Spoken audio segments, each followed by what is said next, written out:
Welcome. This is My Favorite Mortgage Podcast. I'm Jaimie Booth, a licensed loan officer in Arizona and Texas, and you're listening to My Favorite Mortgage Podcast.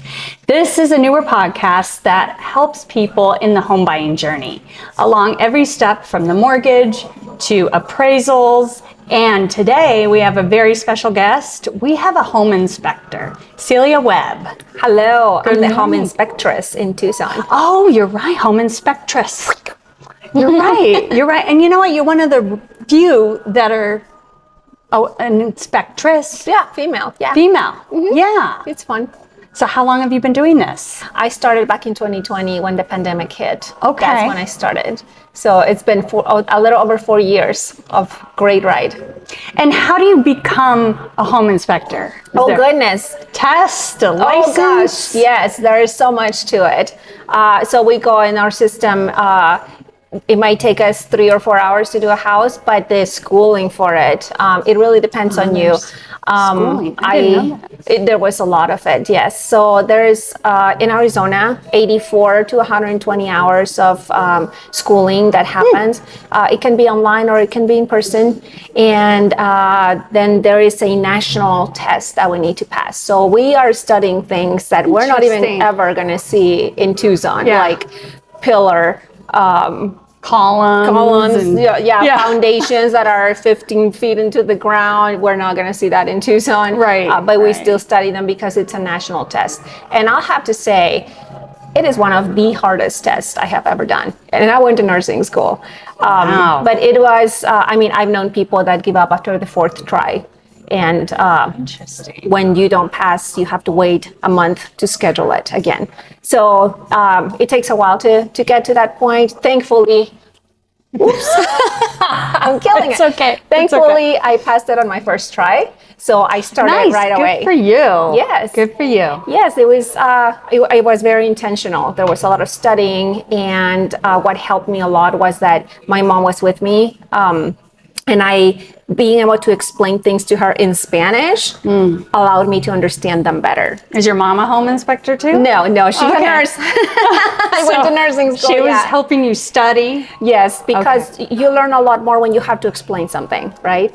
So I passed the test, and then in Arizona, we have to do 30 parallel supervised inspections with somebody who has been in the business for at least 30 an apprentice. years. Correct, yes. So I was able to do those because it was during the pandemic and we were so slammed. The guy that hired me, we did all 30 in 2.5 weeks. We were very busy. Wow. So I learned to use the system really quick. Yes. It sounds like you were doing 2 or 3 a day. Yes, we did, and it seems excessive for the detail that goes into it. But when you know what you're looking for and your system already has everything there, organized, yeah. You just click on it, take the picture, and it's there. You just need to identify it, and the schooling helps with that, and of course the mentoring helps with that. He was a great mentor as well. After that, we have to apply at the Board of Technical Registration. And then they review our, not our template, but our report and make sure that everything is compliant, and then they issue our license. Interesting. Yes. So guys, if you ever wanted to become a home inspector, there you go, step by step. That's it. And well, of course, we have to have a background, fingerprint test, all of that stuff. DNA, firstborn child. Right, yes. Your social, all that stuff. Well, thank you again so much for coming on. Thank you for inviting me. We've got a lot of stuff I wanted to touch on, but we do like to do some fun stuff too. Sure. Who doesn't? Right? We've got a few dad jokes, or just jokes. I don't know why we keep calling them dad, because I'm a mom. Because that's our weird. Yep. Okay. How do farmers party? What? I have a few ideas, but they're not for public knowledge. You tell me. Getting to learn all about her, aren't we? They turn up the beats. All right then. That would have never occurred to me. You know, I threw a ball for my dog, and I know it was a little extravagant, but he looks great in a tuxedo. I thought you were going to say that it hurt or something since it was a dad joke. No, that was one of my. I collect these. You got it. I know. Joe used to send them to me, and now I think I'm impressing him because I've raised the bar. Yeah, he said. What did the alien say to the gardener? Take me to your weeder. Oh my God. Like,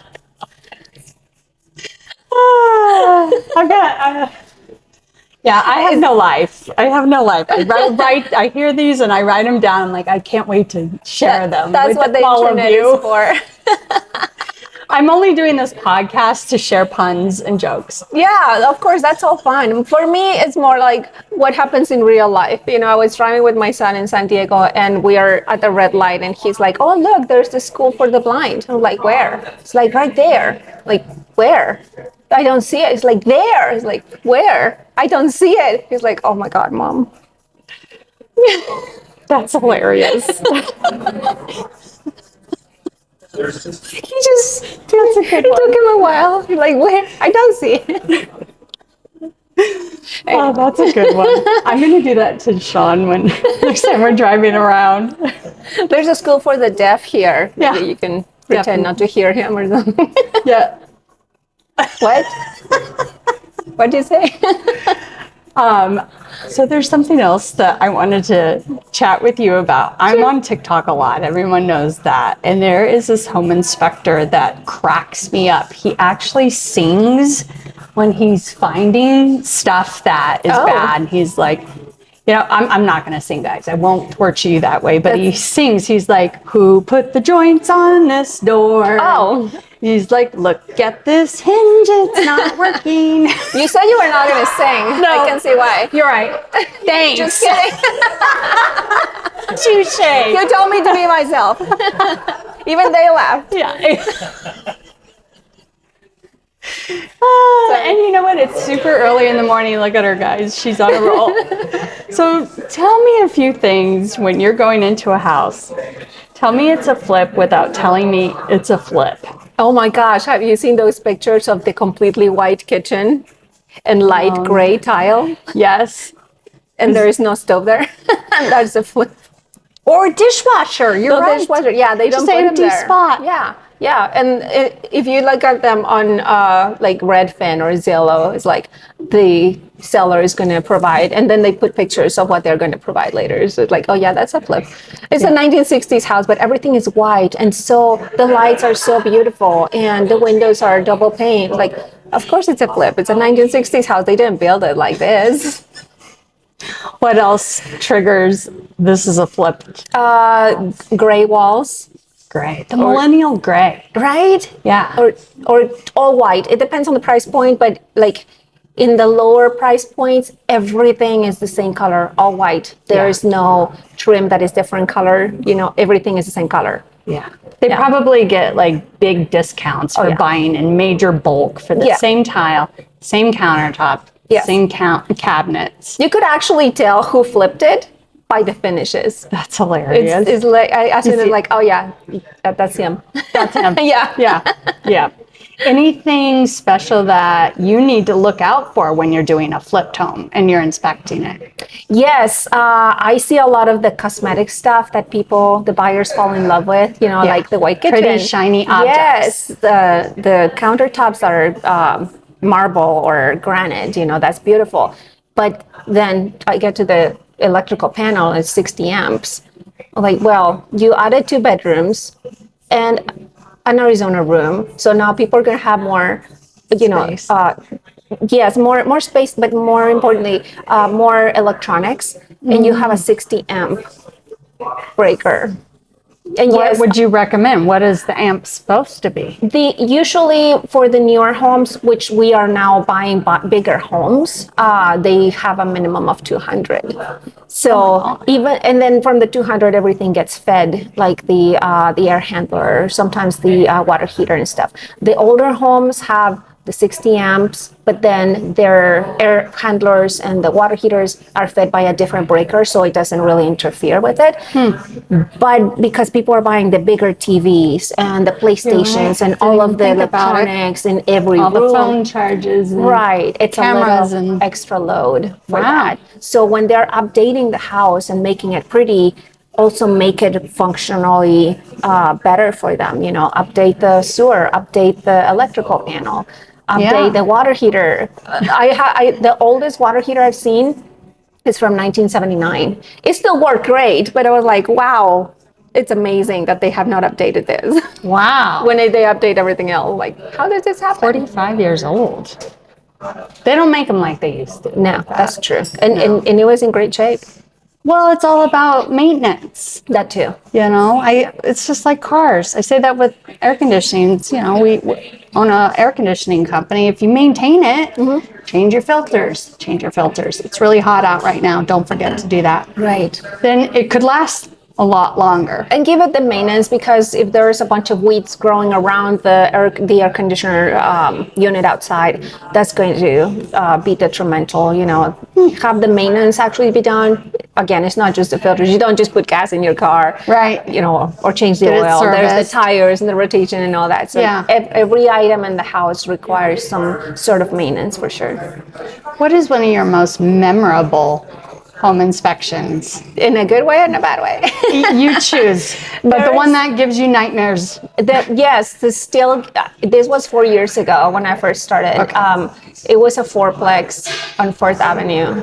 That's all I remember. And it had everything. I mean, I cannot believe it was legal for people to live there, because just one unit, just one place. I have to write up everything. Like the window, it was made out of wood, but the window was broken. It didn't open. It didn't lock. And it had termites. So each of those things are a separate write-up, because if they make it to where it works, but it's still broken, it's not a good window. If it make it to where it's not broken and it works, but it doesn't lock, it's not a good window. And if it has termites, everything needed to be. Right. And then they had swamp coolers. One of them, like, it only gave cold air to 2 rooms, but not the other 2 rooms. And the heater only gave heat to those 2 rooms. So it was like hot and cold rooms. They didn't connect. And the swamp cooler was leaking, and it was so old, it was corroded. And the leak on from the swamp cooler, of course, made the roof leak. And so there was mold and termites. Oh, gosh. And I'm like, okay. It needs to be condemned at that point. Right, for real. And I'm trying to turn on the light in the kitchen, and the tenants are there. I'm like, how do you turn on the light here? She's like, oh, like this. She kicks the outlet below the light switch, and the light turns. I'm like, oh my God. Thanks. Wow. And then I have to write it in my system, because that is not a common write-up. In fact, I haven't come across it again. So I have to write it, and it. Oh my God, I feel so bad for these people living there with mold, and it took hours and hours to do that fourplex. And it was, of course, in the middle of summer, and we started at 3:00 on a Friday. Thank goodness I had an assistant with me. That's the hottest time of the day, between 2 and 3. And you know. And with no air conditioning. No, just the swamp coolers. Yeah. And the roofs were white because they were flat, and I mean, it was a nightmare. I still have nightmares about it. If you guys don't know what a swamp cooler is, that is something I think is pretty unique to our area. Yeah. Swamp coolers. It's an evaporative cooler recirculating air, water to push out instead of a compressor. Right. So it. A lot of times we see them on the roofs, so they have a little fountain inside of water that soaks up the pads on the sides, and there's panels, and the air that it pushes, it comes from the outside, so it takes the outside air, let's say it's 120 degrees, and it cools it. The most I've seen it is cooling to 20 degrees, so it blows the air at 100 degrees inside the house instead of 120, which. Ooh, what an improvement, right? But that's but what we get. What? I grew up with that. Like, that's all everyone had back then. I grew up in Mexico. I never heard of them until I got here, and I'm like, there's no way. I need an ecosystem. Do you want to know something sad? When my parents... Not really, but tell me. I grew up with a freaking swamp cooler. When my parents went to sell the house in, I don't know, like 2000, we had air conditioning the whole time. We had both air conditioning and swamp, and my dad would always run the swamp. To save on bills? To save on bills. And we had AC that whole time. How old were you when they sold it? I was in my 20s. Yeah, I was grown up. I was married, and they went to sell the house, and my sister and I were like, son of a bitch. We had to live in that house since 1979. Did it even work? I don't know. Like maybe it didn't. I don't know. That's why he didn't use it. My parents built the house, so they got a brand new AC. It was a 2-unit AC and then swamp. And I used to help my dad change those pads every year. They were like The hay. Hay. Yeah, it was like wood in these big panels. Yeah. So yeah, we had AC the whole time growing up, and he tortured us. That's a dad joke. Yeah. Joke's on you. Yeah, exactly. But I was little. You don't think about hot and cold. Right. But that's your life. Yeah. You just accept the life that you have. He tortured us. Well, thank you for that. I hope that the fourplex got resolved and at least fixed the health hazards. Right. I don't know. I don't get involved in the buying process afterwards, even though I work for the buyer. And it's a misconception. Like I see it on Facebook. I belong to several groups, and some of the groups are not for home inspectors, are not for realtors. It's just other groups that I belong to. And some there's like women, females and finances group that I belong to, and people ask, why do I need a home inspector? What do I need to know when I'm buying a house? And some people say, do not hire the inspector that your realtor recommends. Why not? Because they think that we want them to get the deal.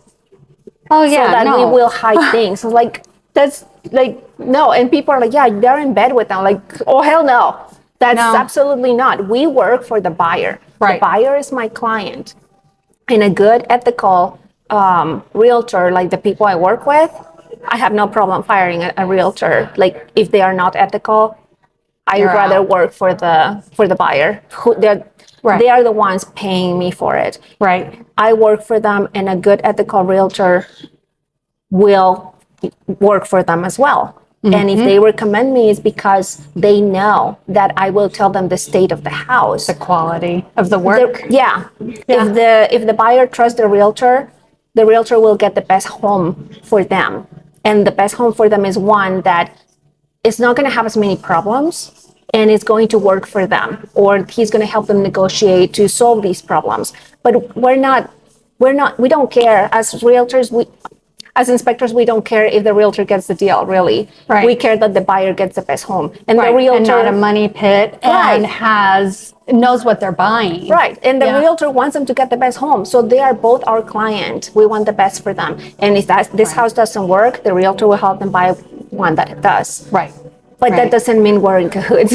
No, we're not allowed to do those kind of like kickbacks and stuff like that. It's illegal. Exactly. You have your license and your company for a reason, and you're not going to jeopardize yourself because this realtor wants a deal. Right. Exactly.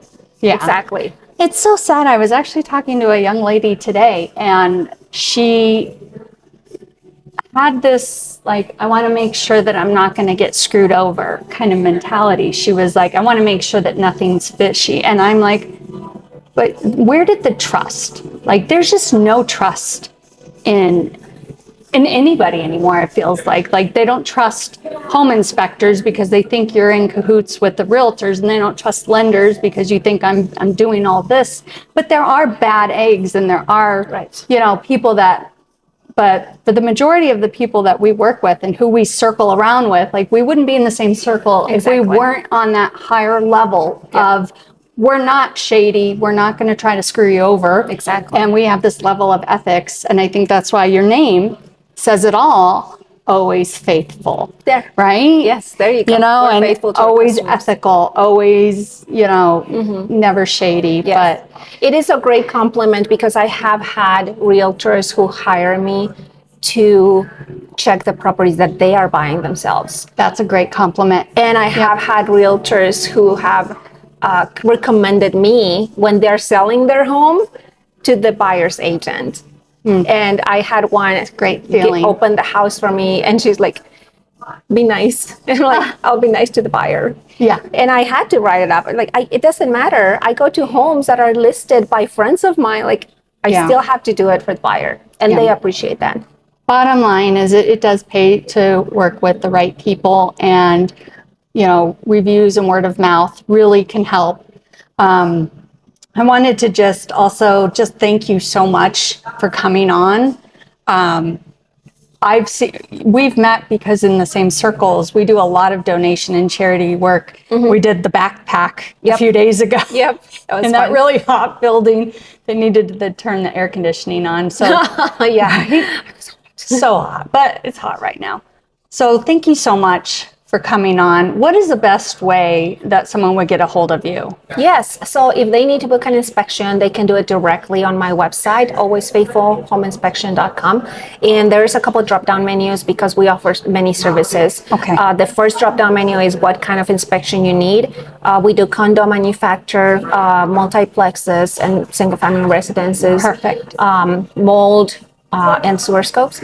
And then on the second drop-down menu is our ancillary services, the mold, Termite. sewer scope, termite, Yes. and pool as well. Okay. So all of those services are listed there.